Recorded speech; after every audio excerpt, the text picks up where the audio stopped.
G'day, Doggies fans. Anyone on yet? Few people waiting. Anyway, I'll wait for people to come jump on. They missed me little Joe Esposito Karate Kid entry into it, potentially. Just finished watching Cobra Kai. Very, very good. Lots of nostalgia. Just how the same sort of feelings I'm hoping to see in the grand final this year. Or, prelim or something like that would be good. Welcome, everyone. Welcome to Scotty Wood. Let's go, Doggies. Mr. Mark O'Connell, welcome. Welcome to you, Luke. Let's go, Dogs. And Timmy Gray, good evening, champion. Well, you're the champion, brother. And I'm ready to rock and roll. We've got the team lists. And it's funny.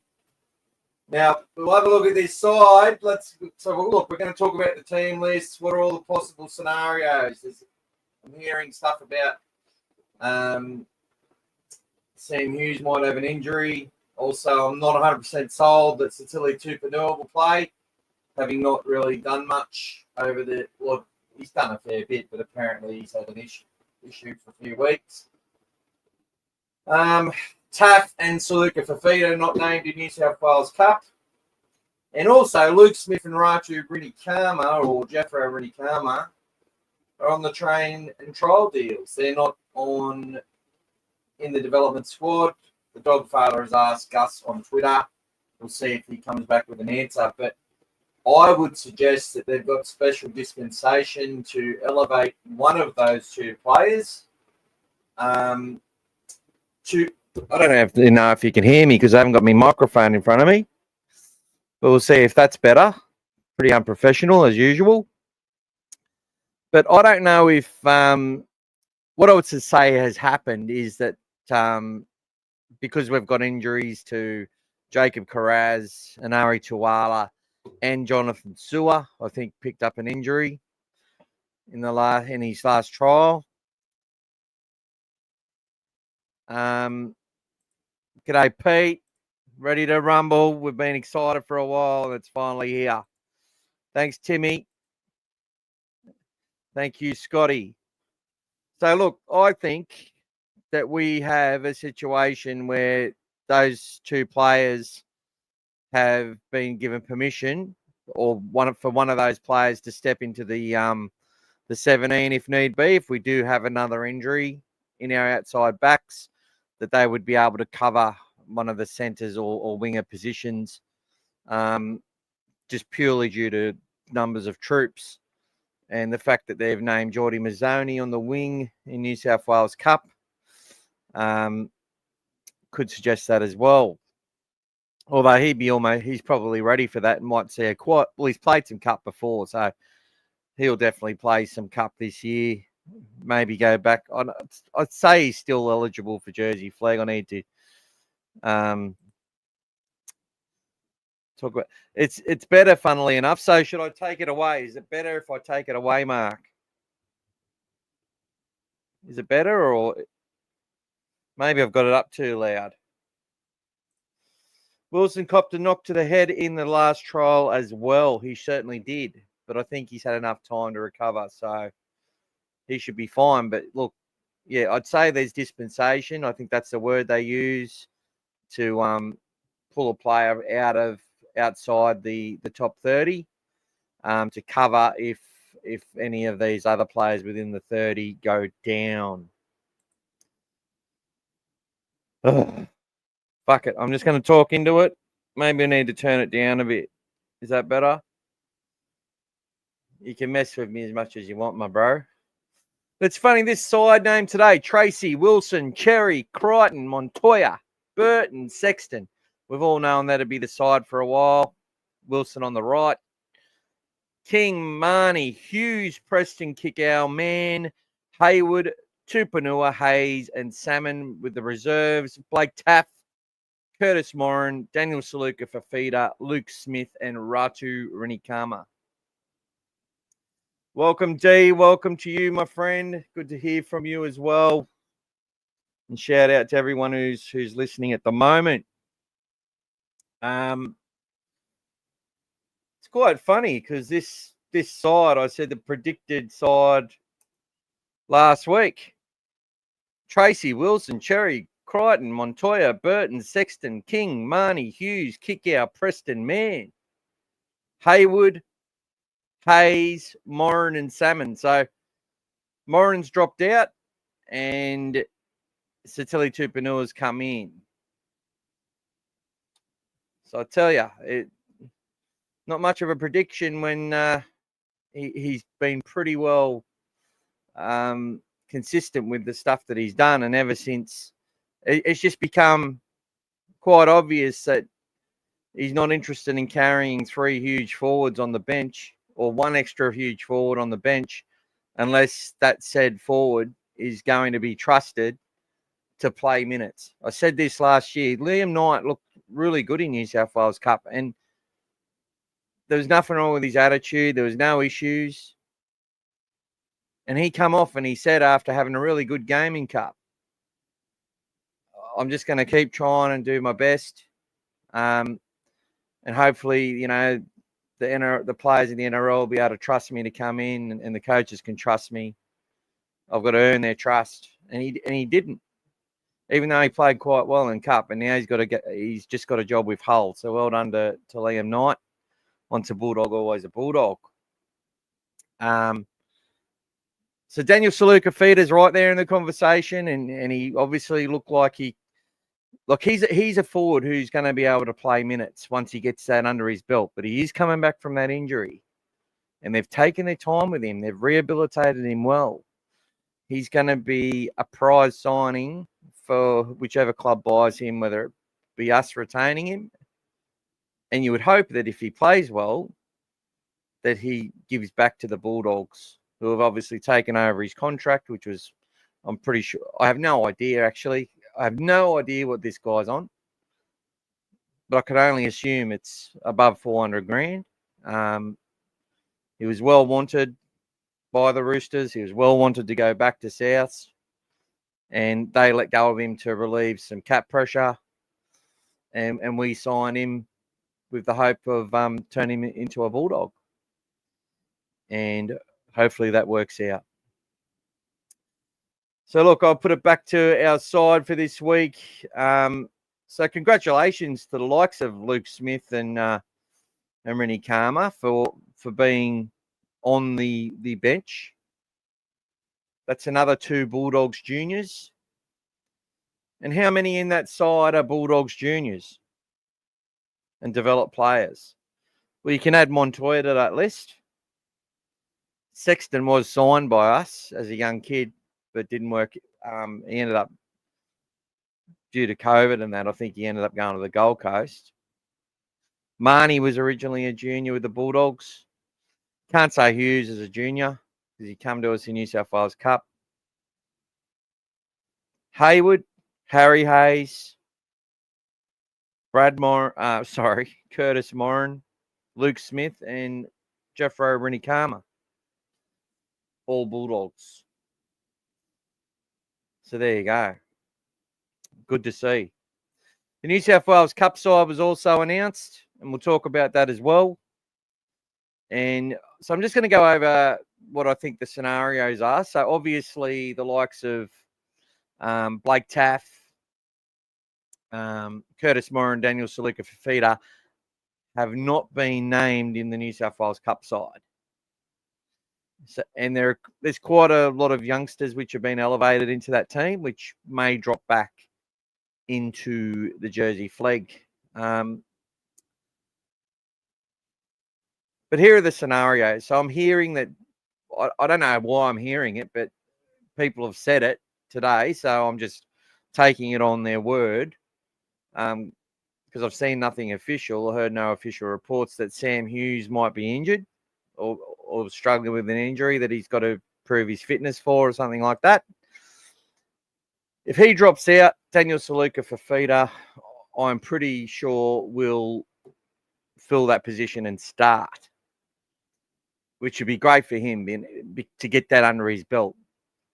We will have a look at the 2 sides side by side shortly as well to look at the comparisons. The other scenario is I'm not 100% sold that Satili Tupanua will play and is fit and firing and ready to go. But I'm sure that we will hear more about that from the coach and whatever else in the media press conferences, I'm pretty sure Cameron Ciraldos I think they usually speak on a Wednesday. So we'll probably hear from him tomorrow, maybe on Thursday. I think there was some stuff from Reid Marnie today that went around as well. So the way I talked a lot about the sort of pecking order for each position last week. And I said that if a player like Curran comes out, Tupanua, who's sort of sitting there probably as the hybrid player or the second middle to sort of help with that rotation, he would probably step into Curran's role.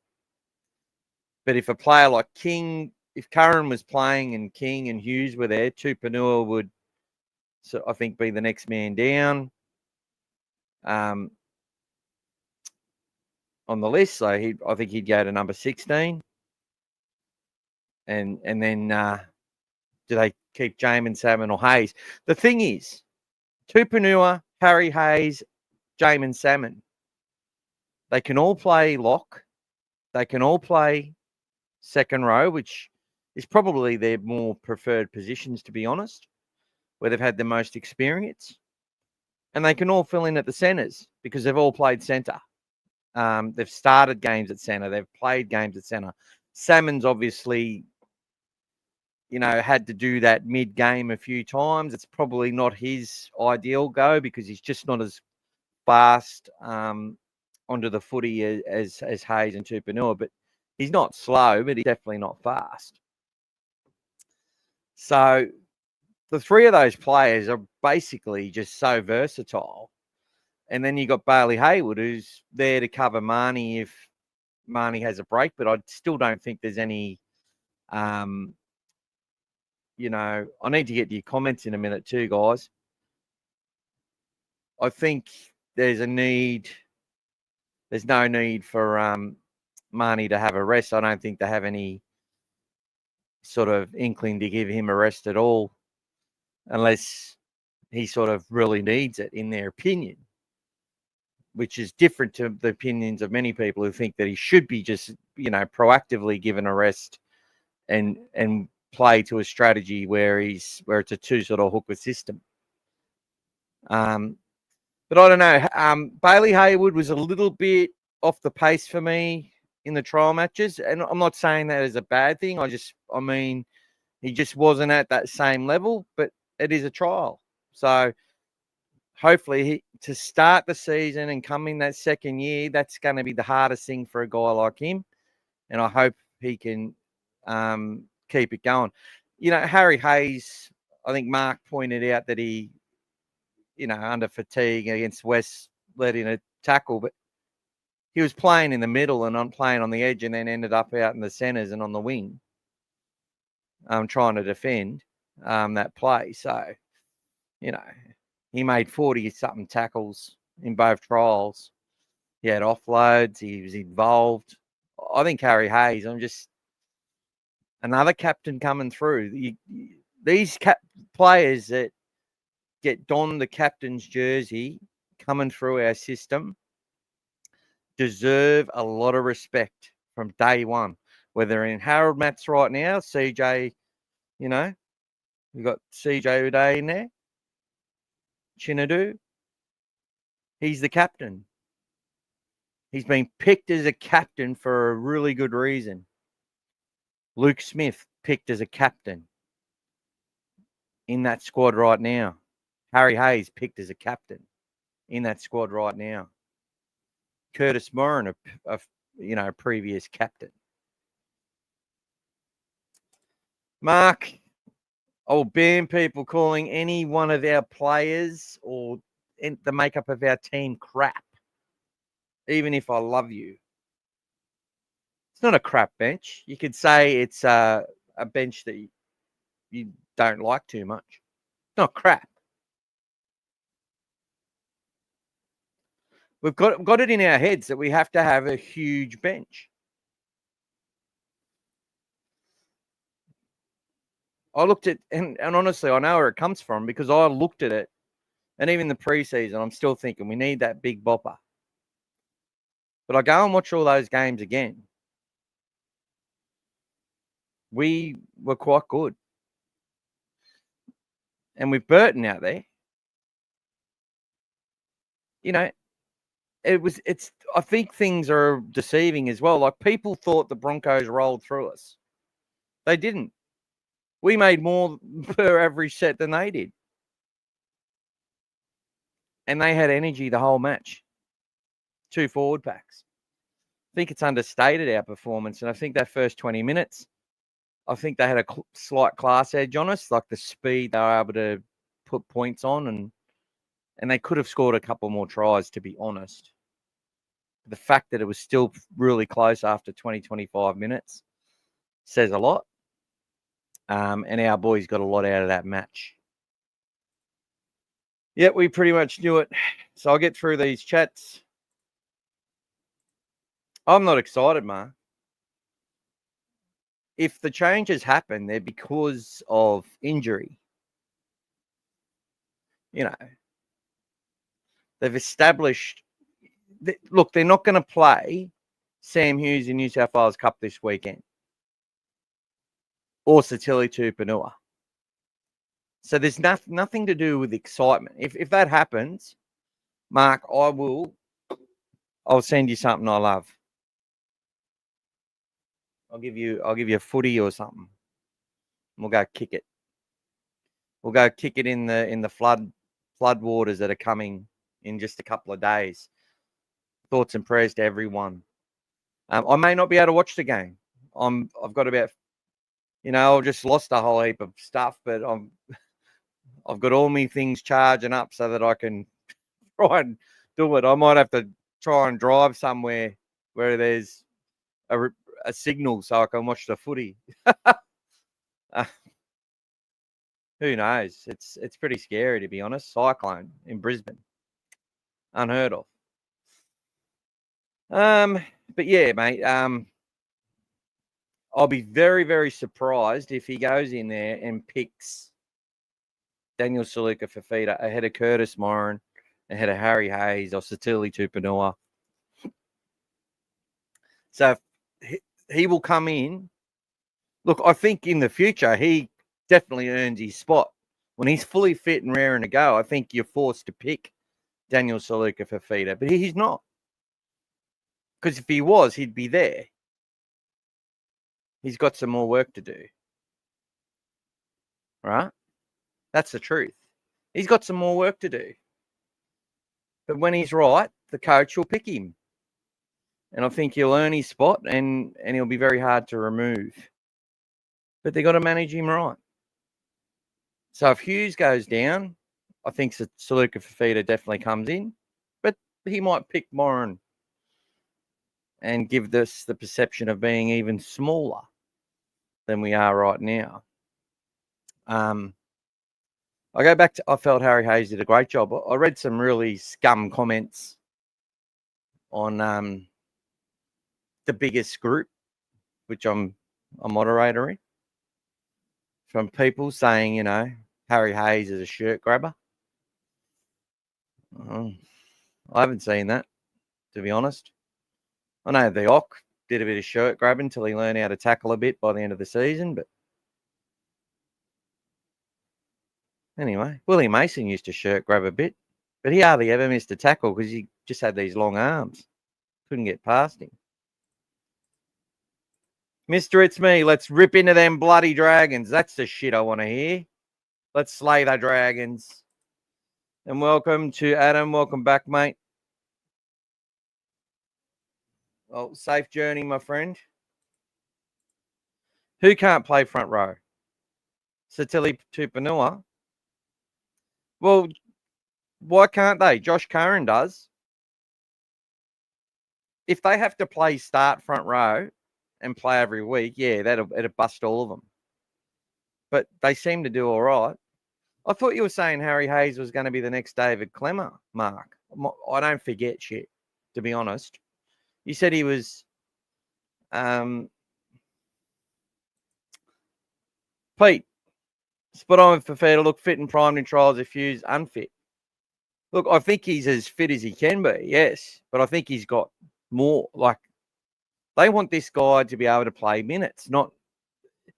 If you've got Fafita and Sam Hughes out there, for example, because if King goes down, you need Fafita or Hughes to be able to play 45, 50 minutes in the match. And the other one will be at least able to play 30 to 35 at a minimum. That's what they got to do. And then you need your backup in either Curran or Tupanua, who I think that'll be their role, and Harry Hayes might be a part of that as well. So that's sort of your little pecking order there. And then a player like Tom Amone has to get more, and Lipoi Hopoi, they have to sort of prove themselves to get in there as well. And then we talk about Jack Todd. Where does he fit in? It's all going to reveal itself. We'll look at that New South Wales Cup team shortly, though, which includes the Stars, the two Jack brothers. G'day, Scancump. I've been good, my friend. How are you? And thank you, Adam. 1,000 subs. It was really good to get it. And, yeah, it's been wonderful. Thank you so much. I don't like Moran in the reserves. I'd put him on the bench before Salmon. Yeah, a lot of people say that.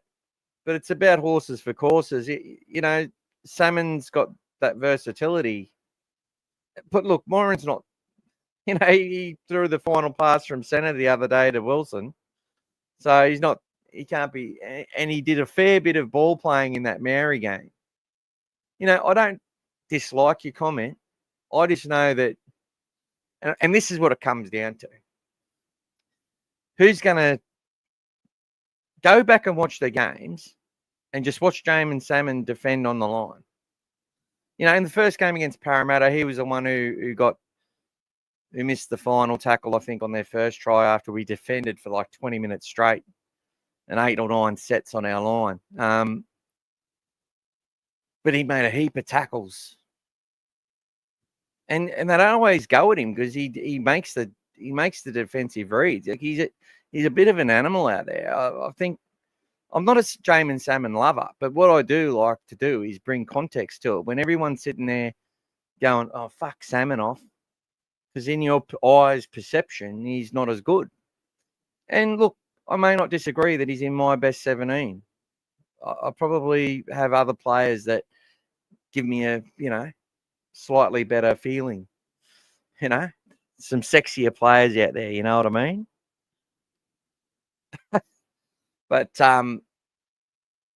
looking at Jamin Salmon, the coach trusts him for a reason. Like there's people want to go out there and say that he's got something on the coach and all that. It's just fucking stupid. He's picked for the reasons that he's picked, and the game is more than just running the ball up and then tackling. It's so much more than that. And the important thing is his teammates trust him as well. And there's a reason he's there. But look, I think he's on the cusp of dropping out if there's bad form. I really do. Let's get down there. G'day, Elaine. Say hello to CJ.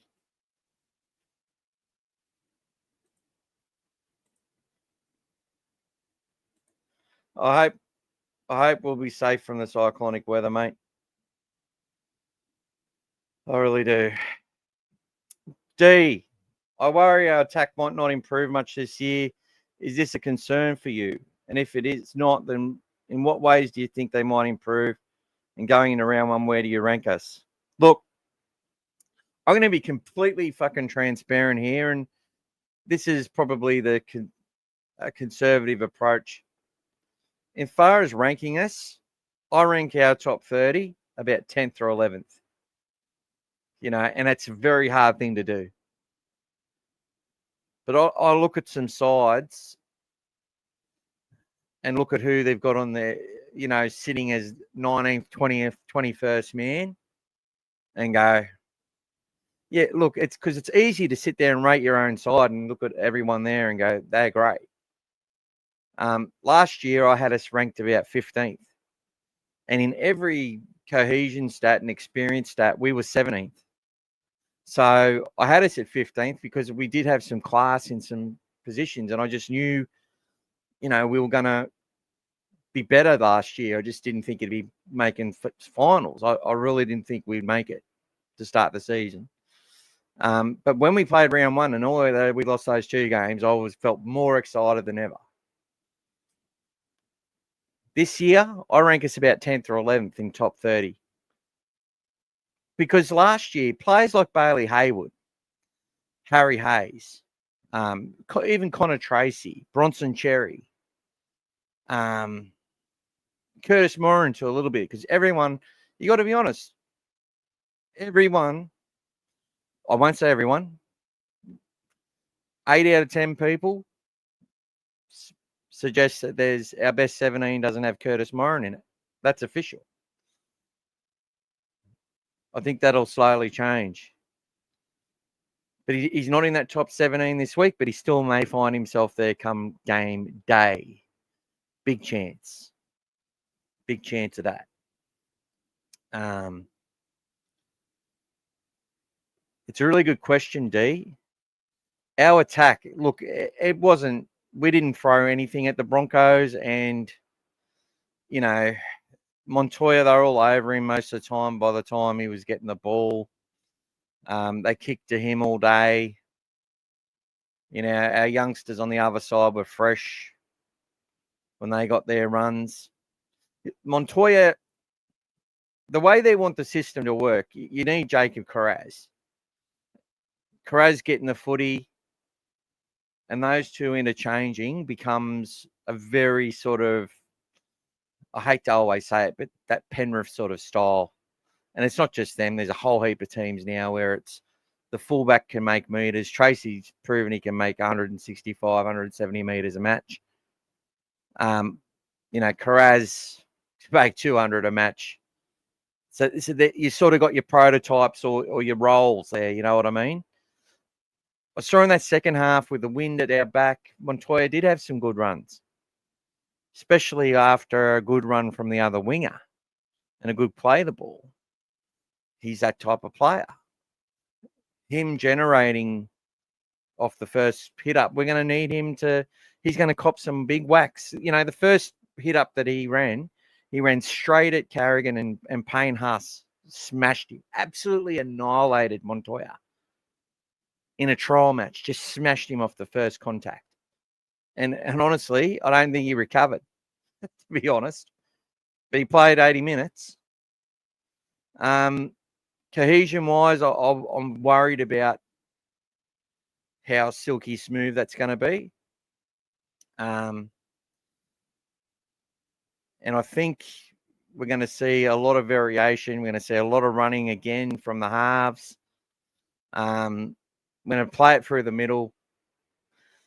And we need to hold possession. There's no doubt about it. It's going to be a possession game, wear them down, and try and punish them with the likes of Kickout. You'll see Viliami Kickout involved a lot more in this match than we saw in the trial, obviously. And you'll see a lot more from Critter as well. But Kickout maybe 8 or 9 runs. Critter similar. But when they've got the ball, what they do with it. The work's going to come from Bronson Cherry. The work's going to come from Montoya and Wilson. Wilson will help out as much as he can. I think the variation in kick and run is going to be very important. And it's going to be about fast play the balls, roll on, turning them big boys around. But look, I'll put up this Dragons Bulldogs team side by side.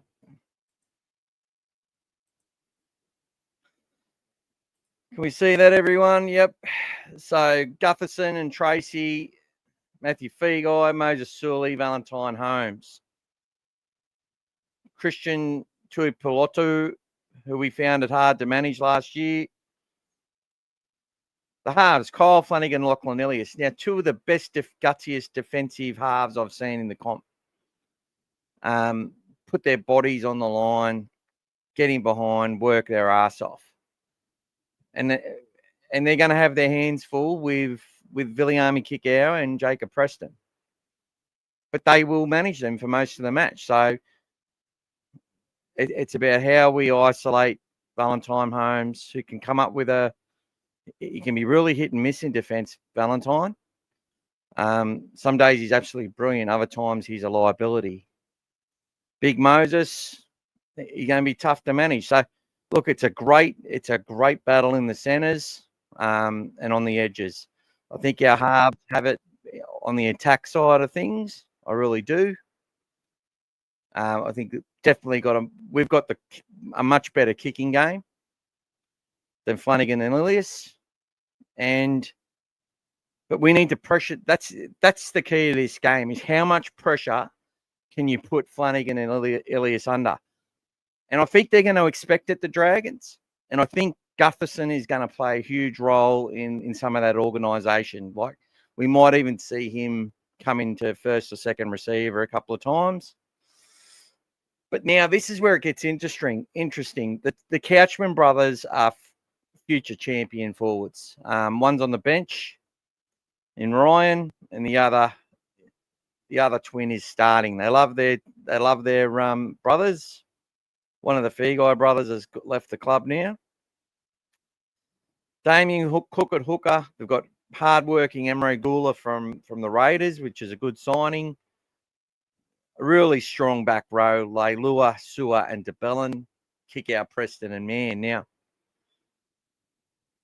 strengths and weaknesses across the park. Like, the matchups are really good in this game. But we've got quite a bit of experience in our forward pack now, and it's very settled. Expect some good things. I expect us to make some meters. The interchange bench, full of youth. Jacob Little, very fast out of dummy half. So you sort of got that threat from a running hooker for 80 minutes when playing the Dragons. As I talked about, Couchman, and they're pinning their hopes on these kids, and there's good reason, mate. They are absolute guns and proud Dragons, and maybe there for a long time. But they're there for us to smash the crap out of them. Big Raymond Fatala Mariner, who obviously I feel he's getting that fitness under his belt now. He's raring to go. Second year under Flanagan, he's going to be as fit as he's ever been. And he's looked all right. But he's one we can jag an error from. Because I think he did love the Bulldogs. You know, it's a big deal coming up against us. And young Hamish Stewart, big deal for him. And a bunch of youth on this that they've got. A lot of people would have expected Tom Eisenhoof to be playing in this side. I see he had some shockers, but also had some great games for them last year as well. But a lot of youth in this Dragons extended bench and a lot of talent. SG Ball winners last year. Our bench: Hayward, Tupanua, Harry Hayes, and Salmon.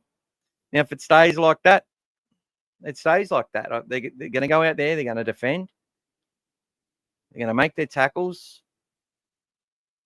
And good line speed through the middle when they get out there. But your scenarios are that let's leave the back line alone. That they get through training. They're all right to go.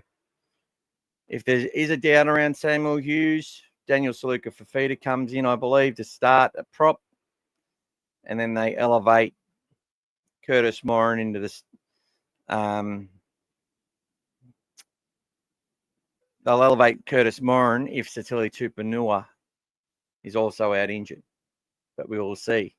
But I believe Tupanua will play that current role or share that role pretty well with Harry Hayes. And if Hughes is out, Saluka Fafita will step in there. We'll see what happens. It's all assumption on my part, but we will see what happens. So, look, with our attack, I do worry about cohesion for a while, but as I've said all through the preseason, they are going to be concentrating on grinding, being in every match. They'll have a few little tricks up their sleeve. I think they'll rely a lot on the kicking games of Burton and Sexton, especially the short kicks of Toby. He'll want to run a lot. And he was running and doing great till he got absolutely smashed by a player from the Broncos. I forget who did it. But he absolutely smashed him and sort of took the confidence out of Toby a little bit.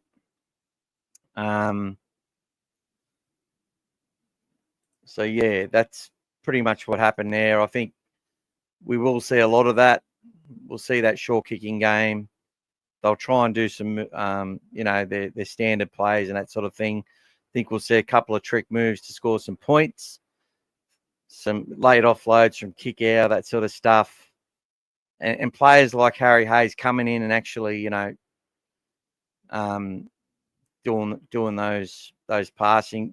It's going to be the hard work stuff, the support plays, stripping defenders off our attackers and put them in two minds and get them interested. You know what I mean? And when we can do that, we've got the Preston and Kickow and Burton can tear shreds through sides. But if we're not doing the hard stuff like the support plays and that, our attack will really struggle. But look, I think it's all going to be about the defensive efforts, winning in close games, losing in close games, but knowing that they've been resilient if they haven't played well, drop balls and all that sort of thing, or the other teams just had a sort of perfect game with the ball.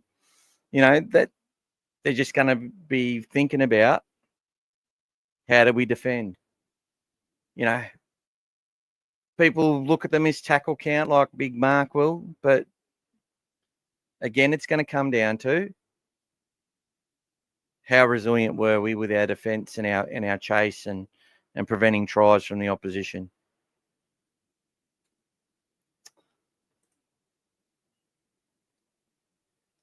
Adam, I'm glad you saw your family again today, brother. And now you can be with your Bulldogs family on your way home. It's not just about minutes, it's about roles and impact. Well, nah, fucking shit. Sorry for swearing. How about you start, teaching the teacher? I wouldn't be here if I didn't think I already knew it all. Would I?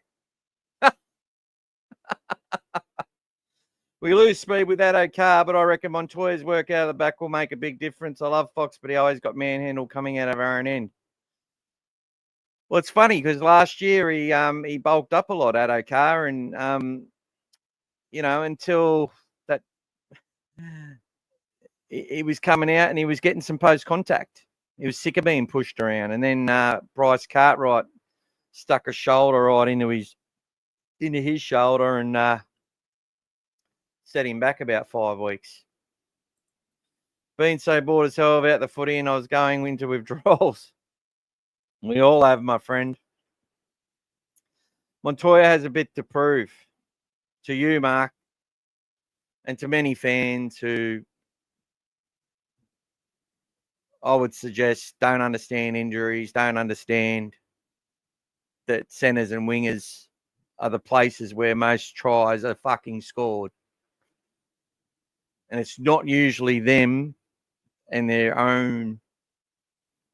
It's not their fault when they have to make a fucking choice. Shits me to no end. But there was some times when Montoya, when he was young, there was a game which we should have won and we lost it through. He just had an absolute shocker. And I think that was before he got his knee done. But coming back from the knee injuries, he really struggled. But there's a reason he was picked at the Warriors every week. Like, it's not like they didn't have good fucking players over there. They've had some really good squads that have underperformed as well. People forget that. He was their first choice or second choice winger, but their first choice on the left-hand side of the field all season when they made a prelim. Let's not forget that. And he was there with them when they, had to live in Australia and live in Queensland because they couldn't go home. Give the bloke a break, for fuck's sake. Let him play. He's a decent player, Sam, and I agree. I just think Morin offers a little more. Look, I love Curtis Morin. And look, I see Curtis Morin being with the Bulldogs hopefully for a couple more years. I sort of see Salmon heading elsewhere, you know what I mean? You're welcome, my brother. I love you, mate. You're one of the most stand-up guy I've ever met. Thanks, my friend.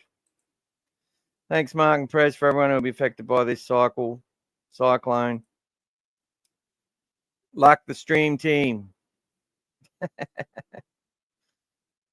That's it. Like it. Share it. Like it.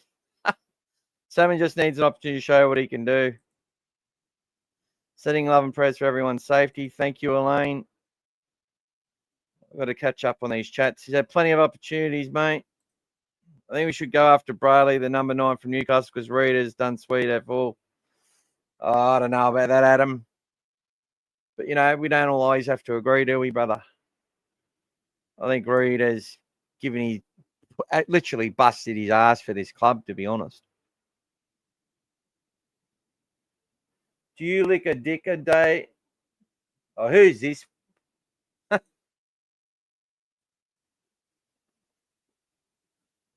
Big Roo, you got to be careful what you say on here, bro. But upper dogs. No, you would put Hayward in the 9 before that. Reed averages like 50 tackles a game as well, saying he does it. Yeah, don't stress. I'm not a fan of Critter taking play 2 or 3.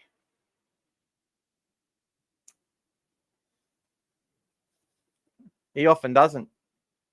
He only takes play 2 or 3 when he needs to come in and get some yardage for the boys when the others are tired. They've got to share the work a little bit, but you'll notice he doesn't. He rarely takes play 2 or 3. He only does it when it's needed to give the boys a break. They always keep a centre fresh, always. And if one of the centres has been overworked a little bit, the other one will step up a little bit more the next week. They share it around.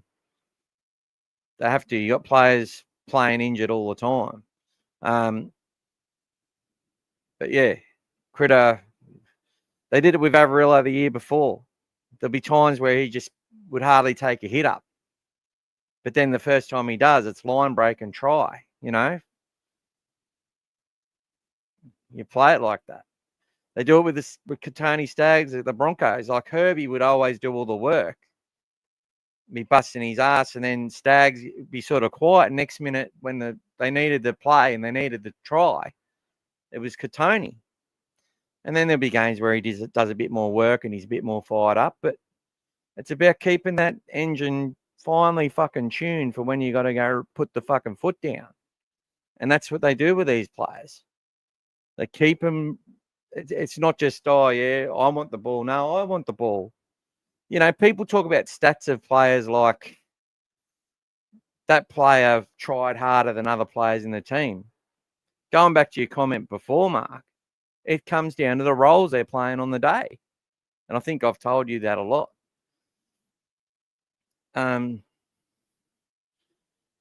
know, in the best team in the comp for the last 5 years, they've had times when their forwards, you know, games where where it's been a lot of grind, their forwards have hardly made any meterage. It's all been from their back 3. But games where they're flying and they're constantly on the other opposition's line, their forwards make heaps of yardage because the forwards it's funny, the forwards get a lot more ball when they're in the opposition half than in their own half.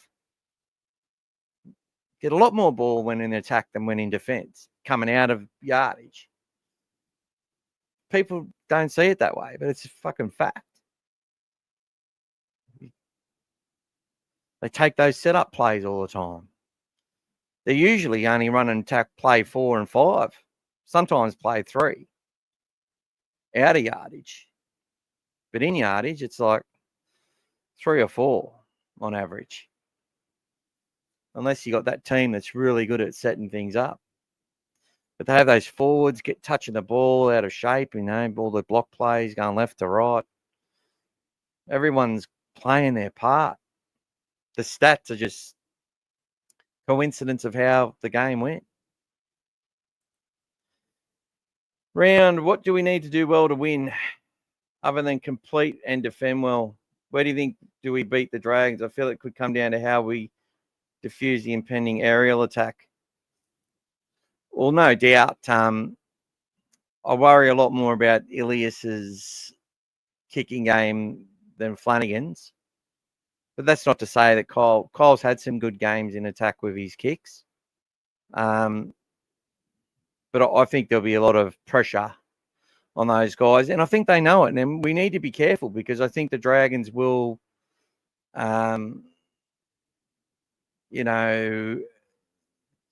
try to throw that ball and run the footy a bit. I really do. I think they're not just going to go to 4 up the middle and kick. I think when we apply that pressure, we saw Lockie Galvin strip us apart a few times with that when we put that kick pressure on.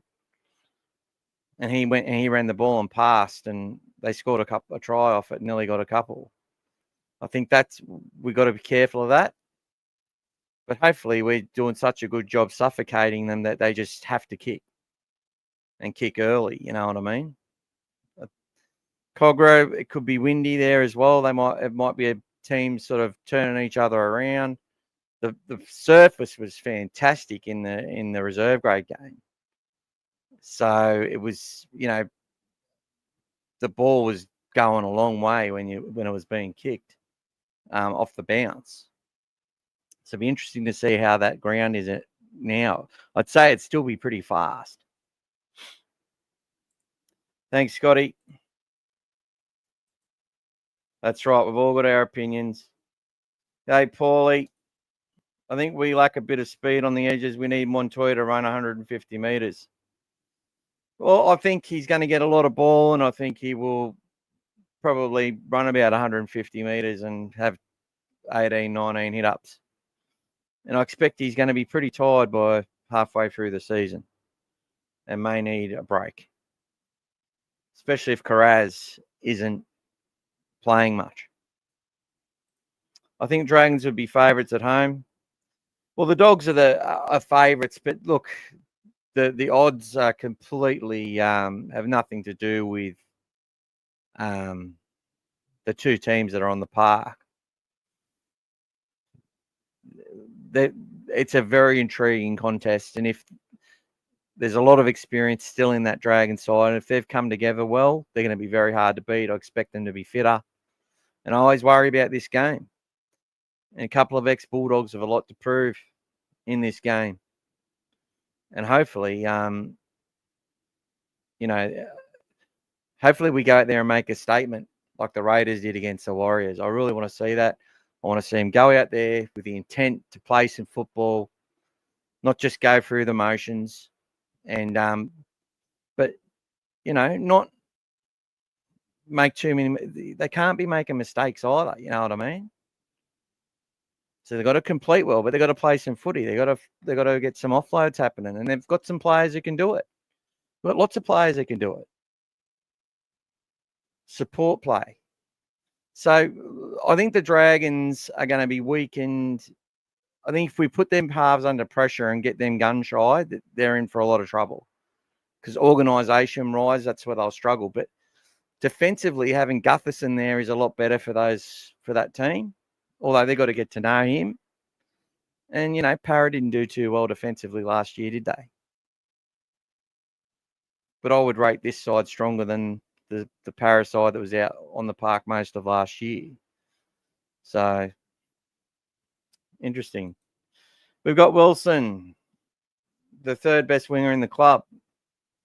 Montoya have grave reservations. Well, they're playing different roles, mate. Wilson's on the right, where he was spectacular last year. And Montoya's on the left, where he plays. Montoya runs strong, that's what he's there for. Yeah, we're the favourites. Dragons are my favourites for this game. I think people are going off last year a bit too much. Obviously, I want the Dogs to win. Yeah, well, that's the thing. They look at how many, they talk about, they get that fuckwit Tommy Hackett comes on. Sorry for swearing.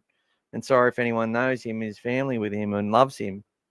But I hate these young fucking people that come on and talk about the odds and they try and entice people into bets which have no fucking relevance to what's actually happening now in the rugby league. Oh, the Bulldogs have got a great history against the Dragons, you know. Look, I get it. Bellamy in round one, I get that. He's never lost. But really, it doesn't have relevance to the actual game itself. So, but that's gambling for you. Teddy Rogers, I think that after last game against the Broncos, it had woke us up, and I'm pretty sure that we'll learn from that. Up the doggies. G'day, Teddy. Love your comment too, mate. I think so. I think it was a good trial for that. I think there was a couple of moments we fell asleep, but we're also very fatigued. At different times, as were the Broncos as well. But we're running against the breeze the first half when the best two sides are on the field for both sides. And it was a real trial for us. I don't think it was a real trial for the Broncos. I think see how they play for 80 minutes against the Roosters on Thursday. I think they definitely should be the favourites, the Broncos, and I'd be backing them to win by a bit.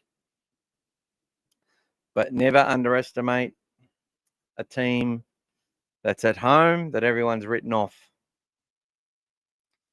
I remember a Bulldogs side that was completely written off against the Roosters last year that led them 20-0.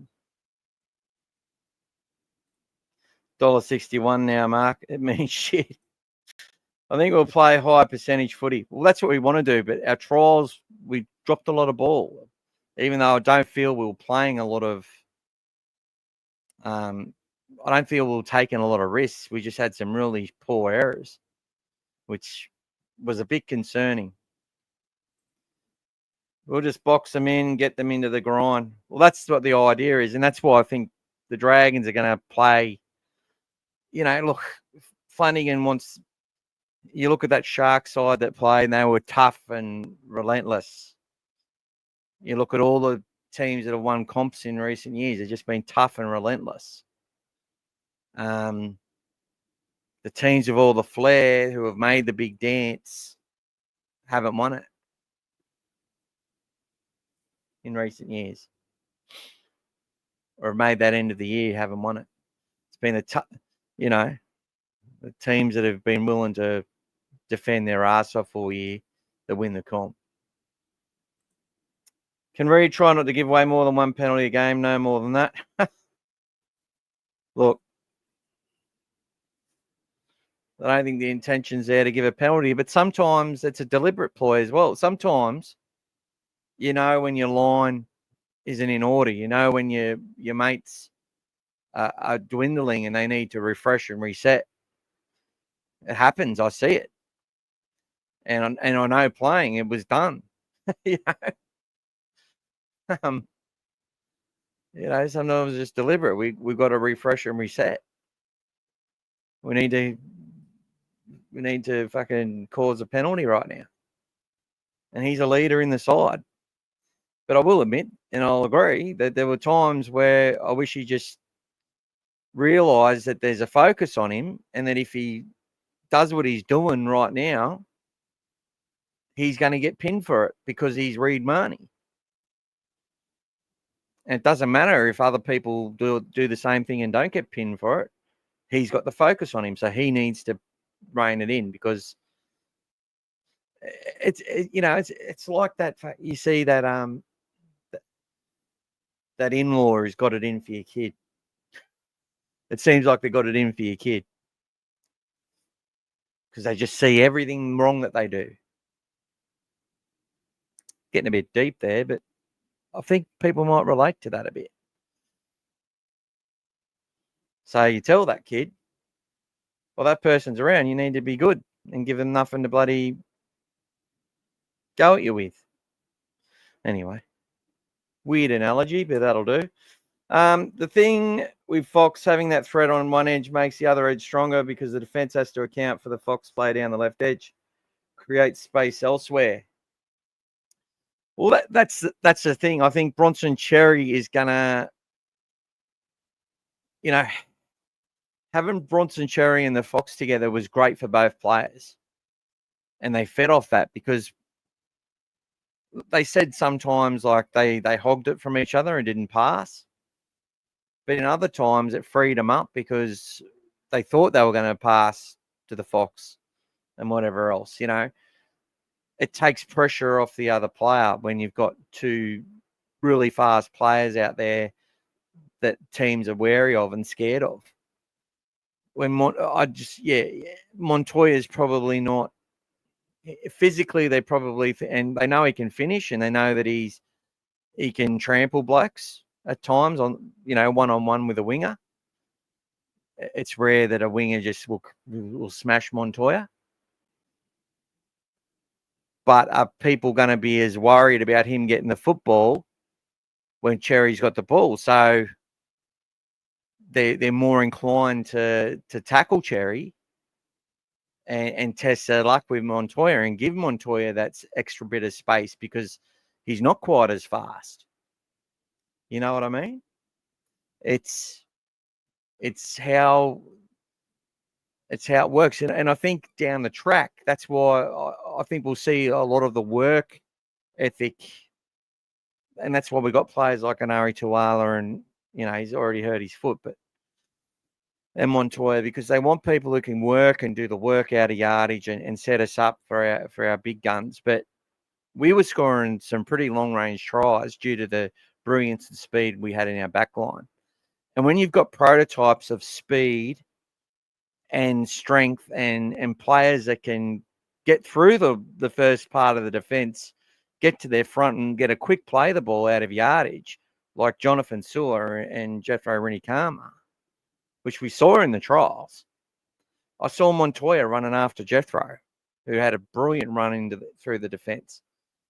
Both trials, yes, they made a few mistakes, but with time and, development, those guys are fast. So, which will mean that, a player coming at Bronson Cherry might be in two minds if he does pass. Does the winger come in on Bronson as much? There's all this stuff. It was the same with Burton and Kickow when you come in a little bit further.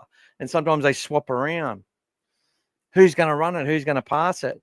And we ran and made a lot of breaks down that left edge last year. We made so many breaks because of the threat they both pose with their running games.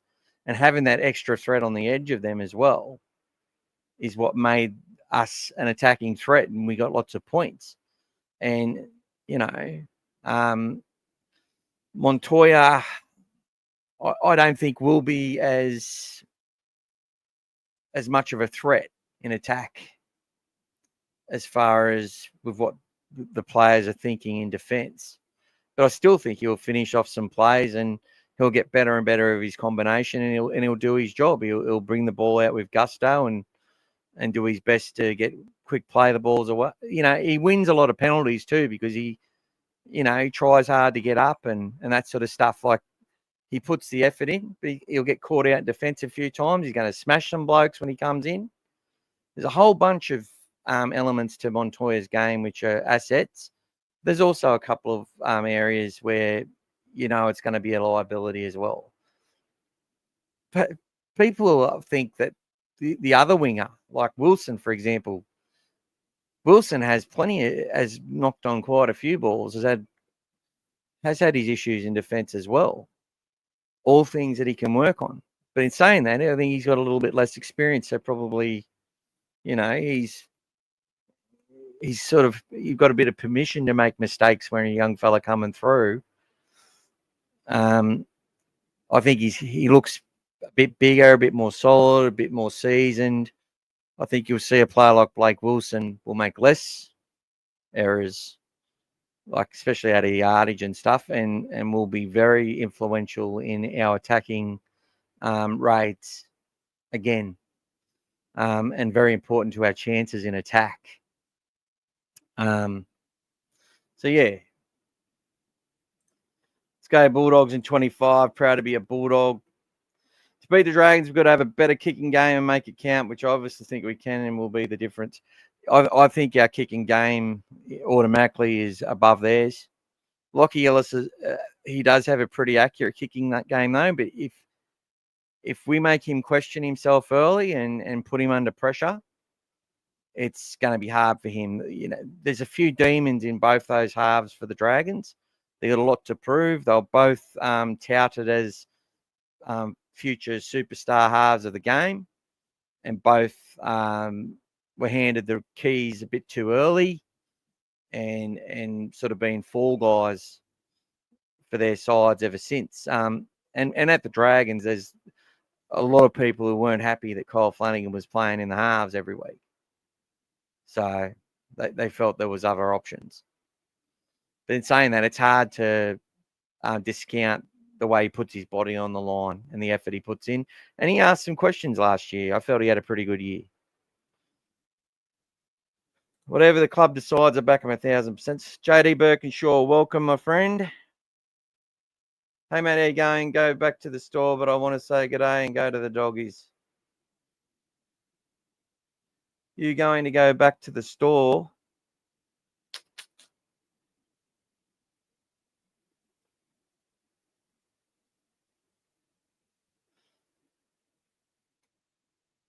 Sorry, mate. That stumped me a little bit. G'day to you, though, my friend, and I hope you're really well. Man, it'd be awesome if we could be one of the teams to go to Vegas in 26 or 27. Yeah, good point. Yeah, I'd love to go. That'd be the only reason I go to Vegas. How you going, Michael? With this team as announced needs to play fast, expensive, or we're done for.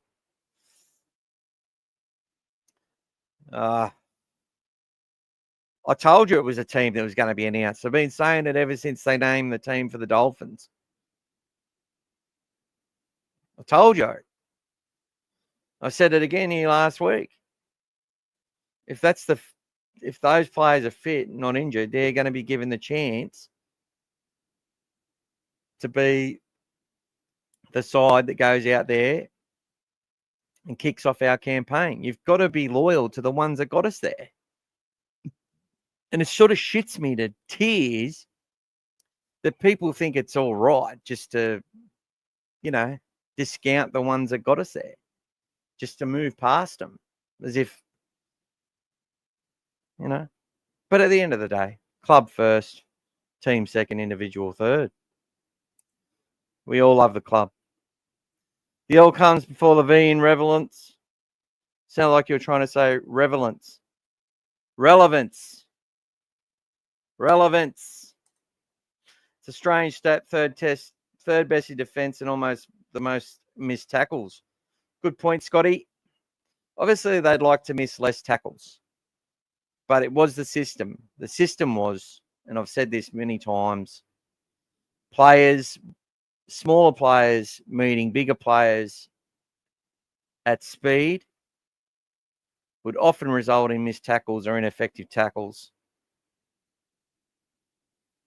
But it was enough. And there weren't many teams who were just busting through the middle of us and making breaks. We were covering everything from side to side. The only stat I give a fuck about is how many tries we concede compared to the possession we have. If we have next to no possession, if you're defending your line, just say if you're only conceding one try per 9 sets repelled in your 20-meter line or your 30 or 40-meter line, that's pretty good. And there were games, especially early in the season, where we had 29% possession with 11 minutes to go. So you're going to let in a few tries when that happens. It's the only stat I care about. How many tries are we letting in? We would have finished first. Had we not qualified for the finals already and didn't have, injuries to players, I think we don't concede 90 points in the last two games, which sent us from the first best defensive side to the third best defensive side. We'll defend our way to victory, 1-12, the Bulldogs. Thanks for all an interaction, guys. It takes me ages to get through it. Hey, mate, how you going? Good to see you back. Going to go back to the start of this video and watch it. One to say good day and go the Dogs. Oh, okay. Sorry, buddy.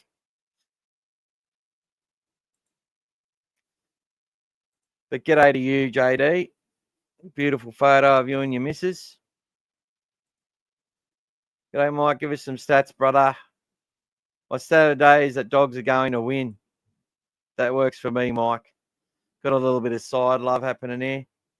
G'day, Christian. How you going, brother? Well, good luck to the season ahead. Sorry I can't watch all your lives, and I'm busy. Keep up the good work. Congrats on the 1,000 subs. Collab soon. Yeah, we'll collab again, my friend. I think the Warriors are in for a tough year, but I wouldn't be the first one to say that after watching that game in Vegas. But yeah, halves are going to need some work. I don't know. I think Chanel Harris-Tavita is a bit of a liability. He left the game for a year, come back, steady player, ask some questions at times. But I think, Tiari Martin might be a better number 6 to have with that Luke Metcalf. But I think the Warriors kicking game's their issue, and could be the issue for the Dragons. Look, Ilias and Flanagan can kick fairly deep, but Sexton and Burton can both kick longer than the Dragons halves. Warriors fan here, what the? Yeah, he's a good bloke, mate. We do a collab. When the Warriors play the Bulldogs, we do a show together. Really good gentleman. Montoya defense, good luck with that, mate. He's a good player, but that's a big concern on his game. Yeah, look, as I say, when wingers are forced to make a choice, it's always an issue. Been saying that he missed a couple of tackles in the trial I wasn't too happy with, so we'll see how he goes. G'day, Sam. How long is Kogarah out for? Could it be anywhere from 1 week? I've heard mentions of potentially 6 to 8 weeks, but nobody knows. I don't even think the doctors know. It's about when he says he's ready, when he can get up and get through the stuff they've got to do. That's when he'll play.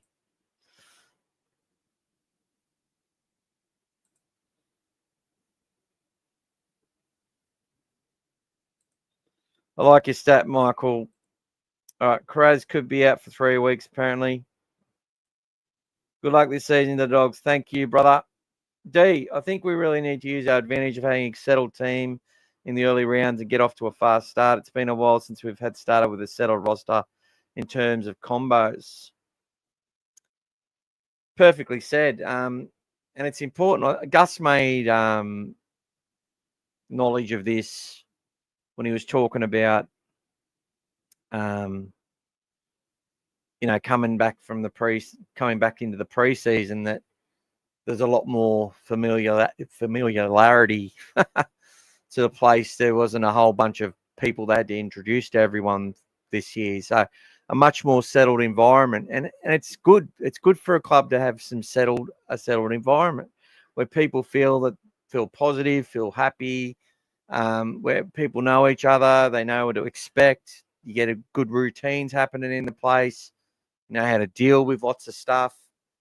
You can rely on people. You build trust with people. And I'm not just talking about the players. I'm talking about the whole department, from the people, taking the phone calls all the way to everything else. It's when you bring instability and when the team doesn't perform well in the park, and you get these fans coming out saying sack Ciraldo by round 10, or sack this player and sack that player, sack the board. it makes everyone's jobs come under pressure, and not in a good way. People can't sort of feel that trust or confidence to know they can go out there and just do their job because they're constantly under threat.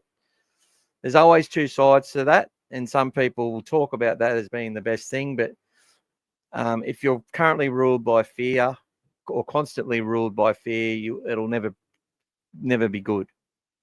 So if fans are always holding a gun to the head of the board and the head of the sort of the club, it'll never be great. You know,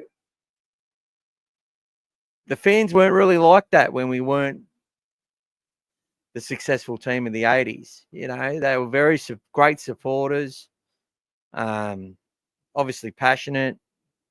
And when we brought that winning culture through the late 70s and through the 80s dominance, and then continual sort of getting back to that from decade on decade, it installed a lot of crybabies. You know, it created a generation of fans that didn't know how to handle seeing defeat. And look, we want to be a club that doesn't have to handle defeat because we're that good. And that's where we all want to get to. But reality says that's a very hard thing to achieve. It's not mediocre to understand that sometimes you have to wipe things out and start again. But hopefully in rebuilding from the ground up, knocking it down and rebuilding from the ground up, hopefully the foundations they're put in place are, cyclone proof. So that if a storm comes through, it's going to stand its ground. And whilst it might make for a temporary environment that's not very good, they know we'll get through it, come out the other side and remain successful. And that's what they want to do now. And that's where they want to be. So I don't want to sit there and put more pressure on the team, and not that they're feeling pressure from me anyway, but I just think it's about respect. You give these players as much respect as you can give. You go to a game, if you want to yell something out or whatever, go for it. But, to get on to Facebook, and I've said this a lot, and on all and Instagram and wherever else, and just that smut, just to be so dismissive of a player's efforts. And,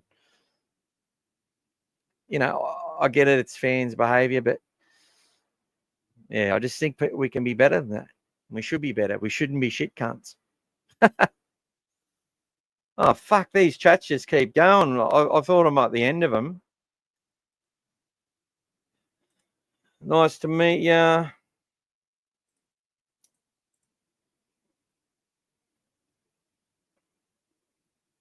So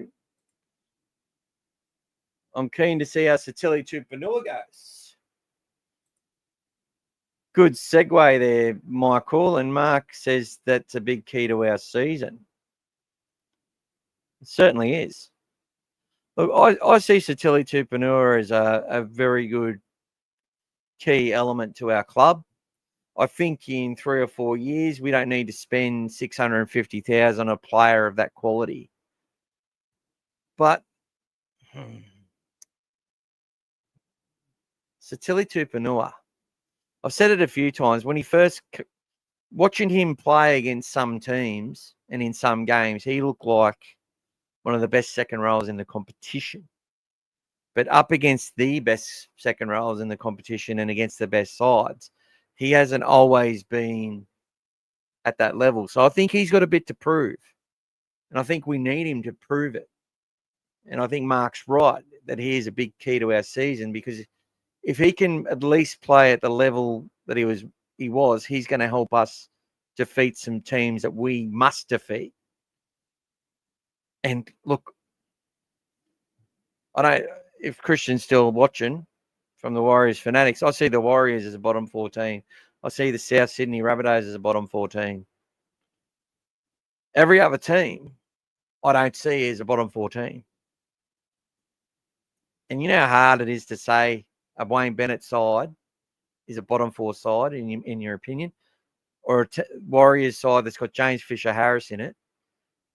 It's got, the new captain who played brilliant in Origin last year, like their front row, and then you add a former Penrith junior, Wade Egan, in at hooker, that if he stayed at Penrith, he'd probably be their hooker now.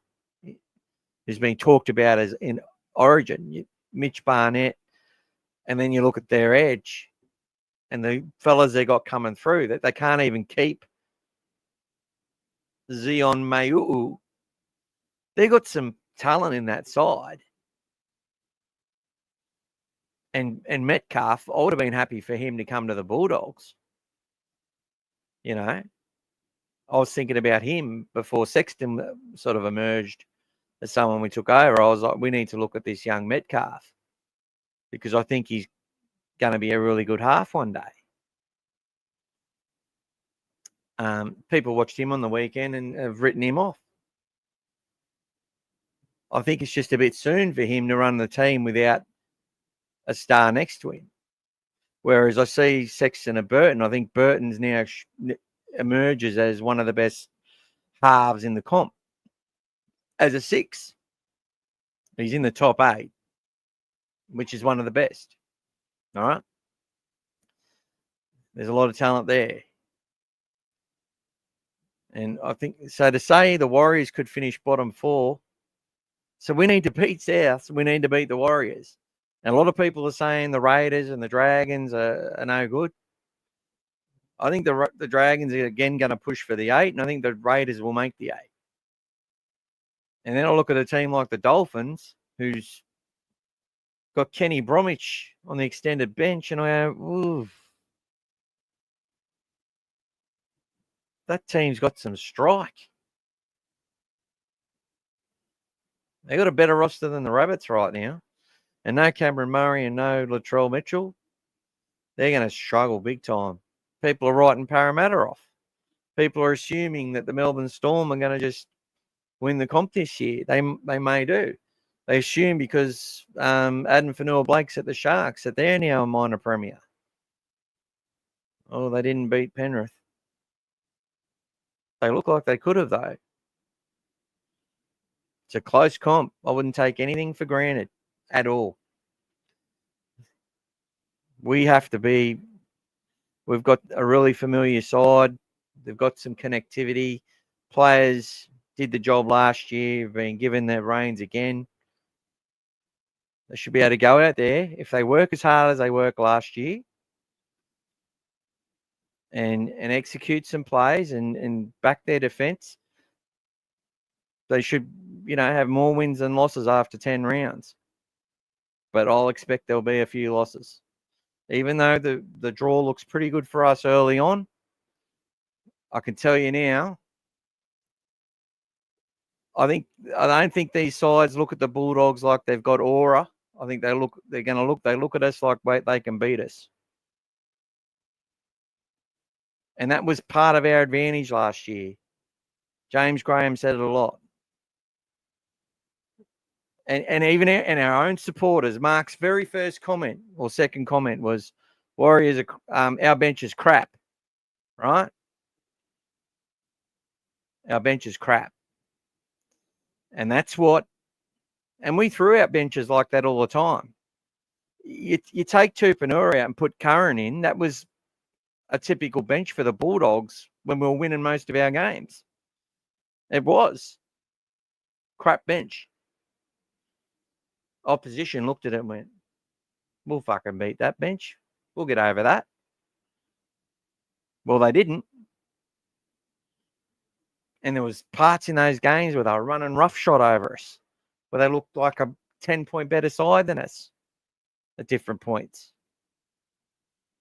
Now, I think if some of those teams, if we don't evolve and we don't improve, some of those teams may do things a little bit differently. It may give us a little bit more respect, maybe a little bit more patient. if that's the case, and then we're the ones that have to sort of be under pressure, then how does it fall? Does the 2 points land in our lap again? Or are they 2 points that we lament on and we've lost? So many questions. There'll be lots of answers throughout the years. And I'll stick by the club every week. And win, lose, draw, doesn't matter. And there's going to be times where we don't look good. But remember, it's a long season.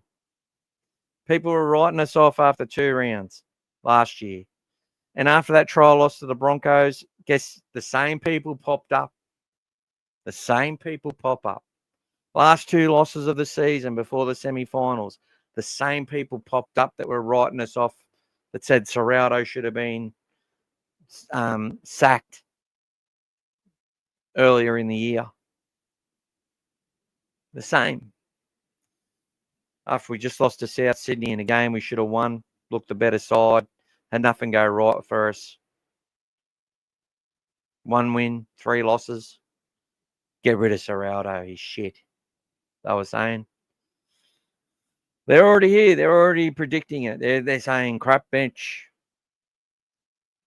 They're not supporting.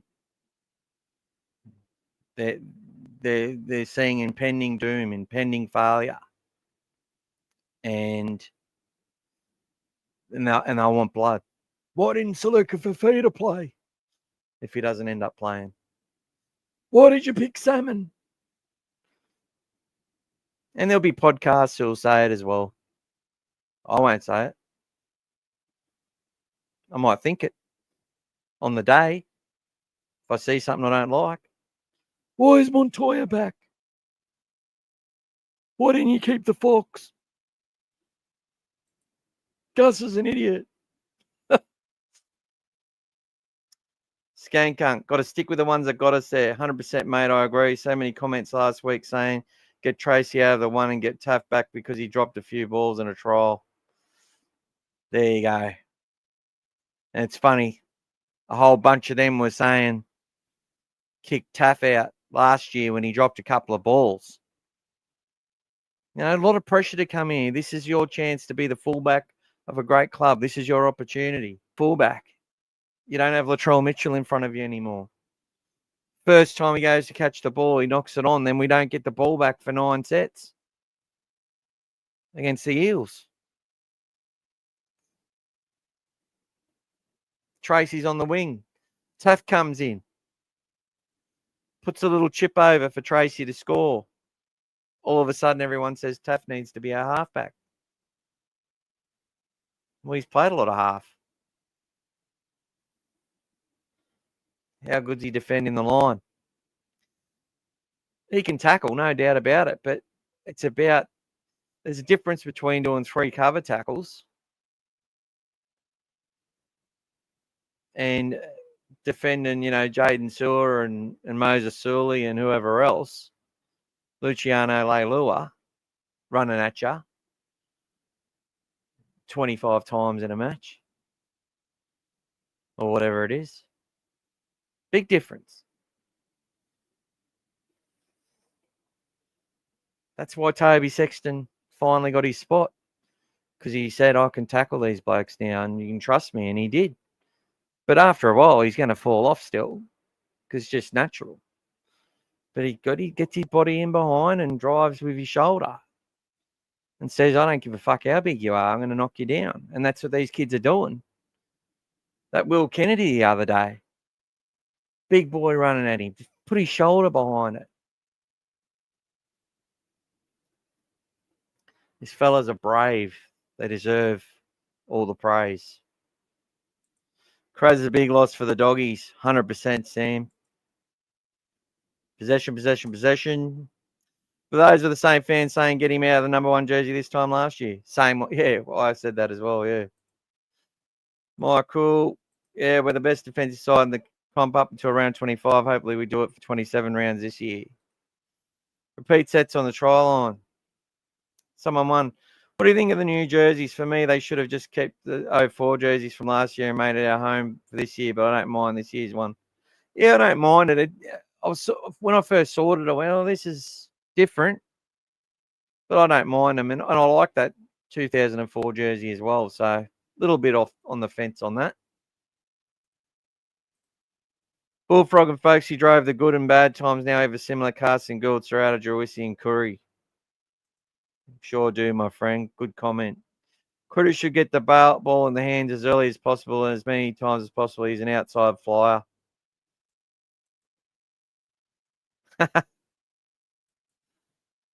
I bet my mates, my left nut dogs, make the top 4.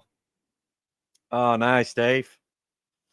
Well, you've got 2, so and I love your passion. I got them finishing 3rd. No disrespect, but I think the legacy of Ciraldo will be a solid player, but a better coach. 100%. It's all easy towing the company line. It's easy towing the company line.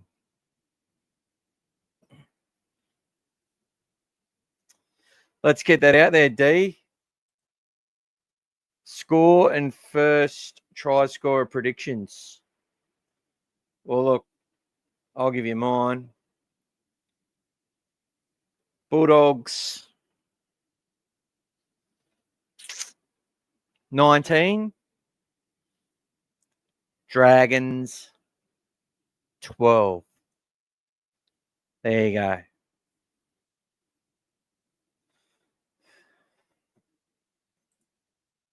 I'm no yes man, Mark O'Connell. No yes man at all.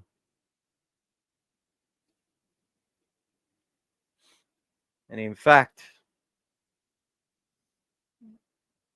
I can tell you now, Adam Drawisi and all these successful people on our board, Gus Gould included, when little grommets like Buzz Rothfield, who have no idea how negotiations take place at the top end of town, they think they do, but they don't. They've never sat in a boardroom. They've never sat there and had to present to directors. And, it's a big difference to doing that to presenting something to an editor. Right? Never had to sit there and paint a picture. And I can tell you something now. None of these people who get success, proper success, get there through having a yes man mentality. They have people that they trust who tell them no, that's not going to work, and this is why. You need to go think of another way. And it's not always easy. And we have that in our club. We have people who disagree a lot, and that makes us stronger. So when they used to talk about all the infighting of the Bulldogs, like they knew what was going on, all they're talking about is what some little muppet who's trying to create instability is talking about from the outside, because you got a power struggle. When there's no power struggle, but the people at the top are all aligned with the same goals and the same vision, and they all want to get there, they all can't think the same way, or you've got the wrong people there, because you're gonna fall off a cliff. Because if you just follow people and say yes, they all say yes to you, all of a sudden you're like a lemming falling down the other fucking side. That's not how it works. No.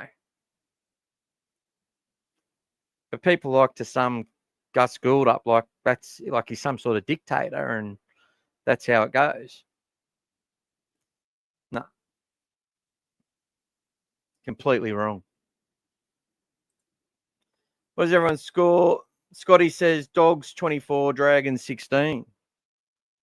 Preston first try scorer. Bulldogs 20-10. Cherry first try scorer.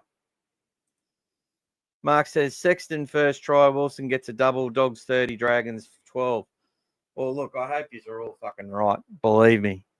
I'd rather be feeling good about that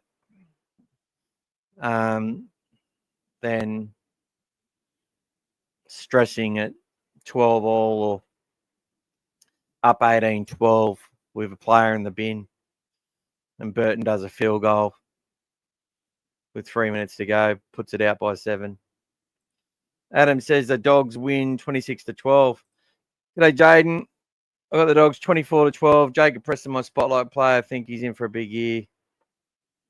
Yeah, well, I want to talk about that. I was thinking of I'm going to do something about Jacob Preston. Sorry to steal your thunder. And everyone, get in and subscribe to Jaden's YouTube channel, Just Bulldogs. They're short and sharp. He just gives you his analysis, what he thinks is going to happen. Easy to watch, more content. Get in there and say hello. Give it a like and a subscribe. But yeah, with Jacob Preston, look, I'm going to ask the question. Will Laurie Daly consider him for Origin? So I'm going to look at all the best second rowers in the game and all the players are in line for spots and rank Jacob Preston where he fits into that and see how that goes. Skank says game will be 0-0 till the 25 minutes in. Val Haynes will score the first try only for the Dragons, and the Dogs run off for a 20-6 win. Oh, that'll scare me, but I love it. Jacob Preston, Player of the Year again. Mark, I want you to listen to the Jacob Preston song. It says that. He came in 2023, won all the awards and embarrassed some frauds or 3. Great lyrics. Fucking great lyrics. He embarrassed some frauds. And apparently one of them frauds is sitting on this page right here, Raymond Fatala-Mariner. Everyone's right edge player outside with Viliami Kikau on the left when Jacob Preston come to the club. Me had Raymond there. The club knew straight up Preston was out working him out. They just named Raymond as the club captain or the captain of the culture. And I think he really tried to take that role on and do it justice, but sort of learnt some big, strong lessons on the way. But Andrew Davey, Raymond Fatala-Mariner. That's what that lyric is referring to. Jacob Preston come in and just went straight past him. And not what he did in the trial. People say, oh, he played the trial and got in. The club knew he was starting before then. They handpicked this guy based on these stats, based on statistics of how fast he ran and how far he got back into the line and his support play, how long his engine was going for in a game. They could see how determined he was in everything he did. He come in and just give it 100% from day one and put his body on the line. And they just said, we've got to pick this guy now. He's here. He's arrived. Straight past him. Now, people think Jack were trying to make the sort of correlation to a Jacob Preston and a Jack Todd. I'm not, well, Jack Todd's been here in our system for a while. Now, whilst I see Jack Todd as he's got the footwork of a Cameron Murray and the attacking ability of a Cameron Murray. Don't you worry about that. Murray would have been one of our best ever Wallabies if he played for the Wallabies, right? He's that good, Cameron Murray. He's one of the best players of all time. People don't even fucking realise it. He's a fantastic player. I rate Jacob Preston as high as that. I rate Jack Todd in attack as high as that. Defensively, though, he's not there yet. And until he gets there in that part of his game, he's coming. You know, he'll be gradually surpassing some of these players in the side right now. I can tell you that now. Because some of them will get injured and then some will find it hard to get back. But let's see. Night, Mick. Thanks again. Won't give a prediction. A bit nervous without Shiraz. Dogs just. Love you, Pete. I feel the same, mate. We'll have a chat before the game. I'm already subbed. Thank you, Adam. Thank you, Timmy.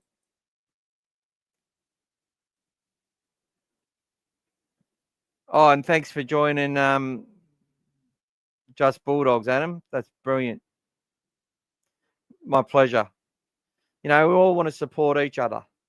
I just don't support the ones that make out like they know everything and all they do is fucking blow when things are good and be assholes when things are bad and lose their head and carry on like dickheads. That's why I bring the dog father in for that sort of stuff. He might have to make an appearance this year. The stats never lie. They don't, Mark. But the stats, you don't see the stats that they bought him on. That's what I'm trying to tell you. They're still stats. But the stats we get to dissect a game don't really tell the full picture. Otherwise, the Dogs would have lost way more games and conceded about 800 points last year from the amount of missed tackles they had.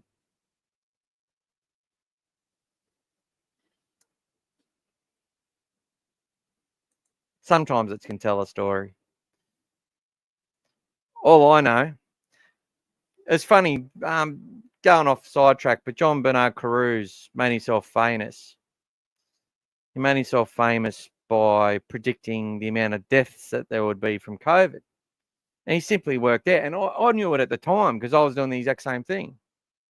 Simply worked it out that if there was this many cases 14 days earlier, there was going to be this many deaths because of the percentage. And when you talking about such a small percentage of deaths over so many thousand, and it was always a 2-week data delay from infections, case numbers to deaths, the number was going to be either right on or within one. And that's all he did. Pretty fucking simple. And it's the same with these stats. So when a team like the Bulldogs has 44% possession, you make more missed tackles generally. That's the way it generally goes. It's quite normal. The teams based on their team average of how many missed tackles their team makes per game, their effective tackle percentage will determine how many missed tackles they make depending on their possession. It's usually very, very close. So you're going to miss about 10% is what the Dogs miss. Some teams only miss about 9% or 8%. So we need to improve that area a little bit. But when we have a lot more possession, we miss less tackles. But there were some games, though, where we had more possession and still missed more tackles, which it really annoys some people. And Mark, my friend Mark, it annoys him a lot. He just wants them to hit and stick.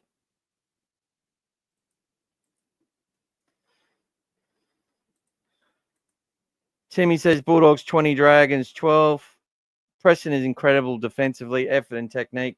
I think this year is when he attack shows out. We've seen plenty of moments, but if Sexton hits form early, it'll be a huge year for Presto. Well, that's a good thing, man. And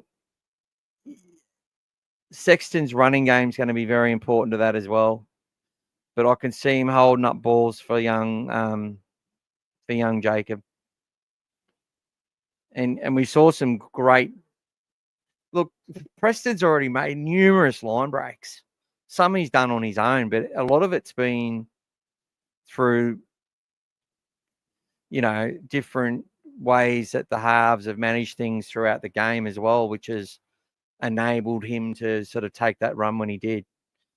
I think he's been enormous in both attack and defence. And as I said, in that semi-final, I felt he was our forward leader in that match.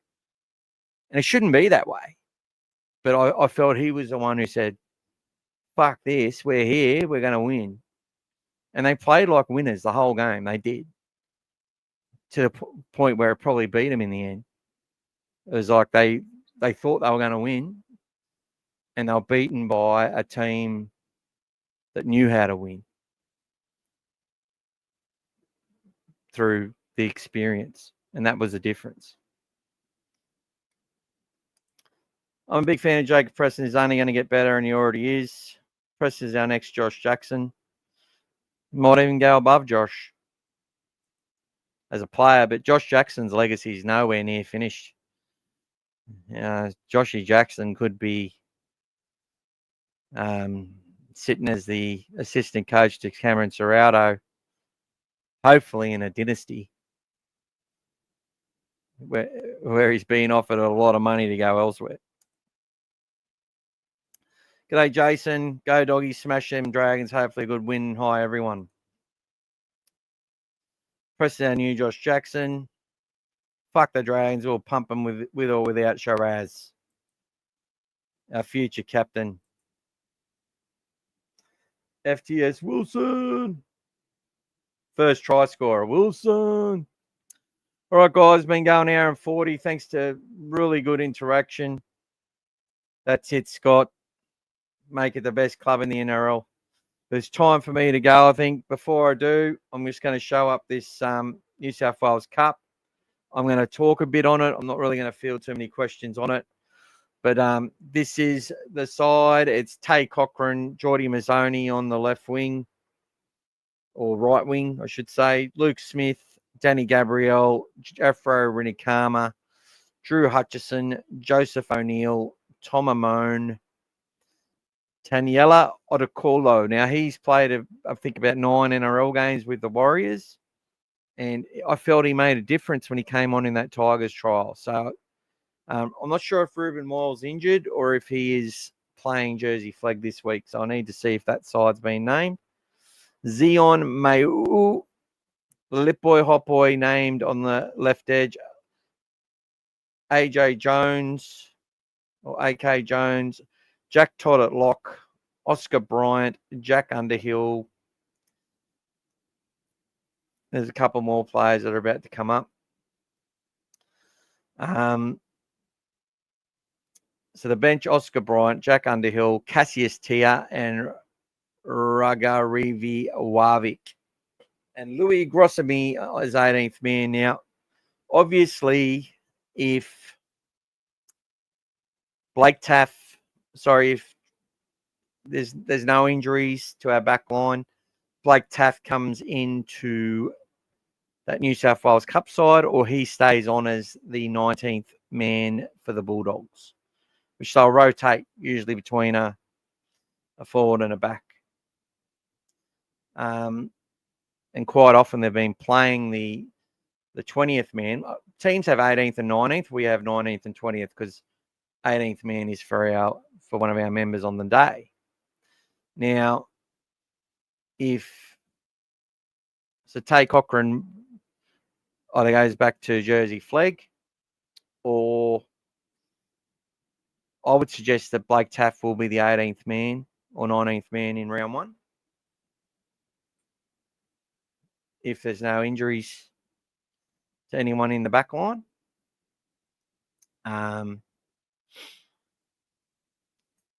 If it all stays as is,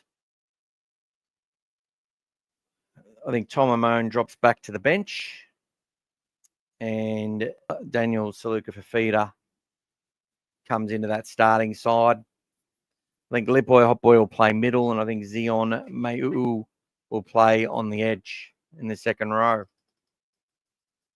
as he did in the trials, and he's done a lot for the Warriors, but he can play both. I think you'll see him play on the edge sometimes and play in the middle as well. So well done. Some big raps on some of these guys coming through, and we haven't heard all of their names yet properly. So we'll be talking about more than what we see already. But I'm looking forward to a big start from our New South Wales Cup side, stacked with talent. And, I like the fact that a player like, Cassius Tiers can start on the bench. He adds a lot of value, come on, do a job. Interesting to see who the captain is. Maybe Drew Hutchison, but I'm not sure. Or it could even be Joey O'Neill, because I think he might have been captain last year at certain points. Anyway, guys, that's the New South Wales Cup side. Our SG Ball side had a draw last week. So they've had 3 wins, 1 draw and 1 loss. They're up in the top 5. Harold Matts had another close loss. So they're only 1 win and 3 losses. And a bye, I think. Or maybe 4 losses. But young CJ Uday, who did the player watch on, and Elaine was here tonight, his mum. He scored another try. He scored a try in every match so far. So the captain of the squad's doing really well. And the girls went on their winning ways. Bit tougher opposition last week. They were losing and got home late. So bit of a wake-up call for them. We do a podcast before our game. I might jump on live. I might get nervous and do something, but we'll see how we go with the cyclone and stuff. Thanks, brother. Good night. You hit that like button. Thank you, guys. Cheers, mate. Batten down the hatches, buddy. Stay safe. Thank you, Adam. Much appreciated, brother. Nice, interesting New South Wales Cup side. Can't wait to see them play. Plenty of talent. Thank you, D. Thank you, everyone. Go the Bulldogs, and thanks for tuning in again. And, share it, like it, do whatever you like. Come join the channel if you want. I think if you join, the dog father will give you a call or something. Take you for a ride in his limo, maybe. May need a rescue Thursday. If I can get out there, mate. I may need a bloody rescue. I've got my nephew and my sister live out near the Morayfield shops there.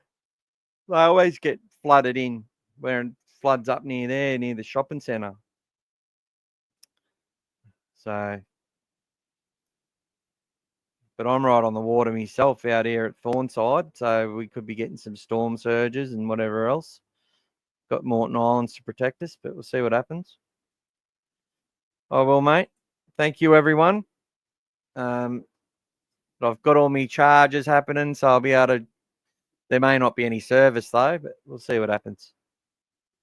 I might have to go if I can get out of Brisbane. I might go to Harvey Bay or something. The cyclone will head up there. We'll see what happens. All right. Hopefully it's just all exaggerated, but it's not looking that way. I know that's where you are, Mark. So I mean, I won't be able to get to my own family, let alone my Bulldogs family. All right, much love to everyone. Go the Bulldogs. It's nearly here, friends. It's nearly here. Come join the Facebook group as well.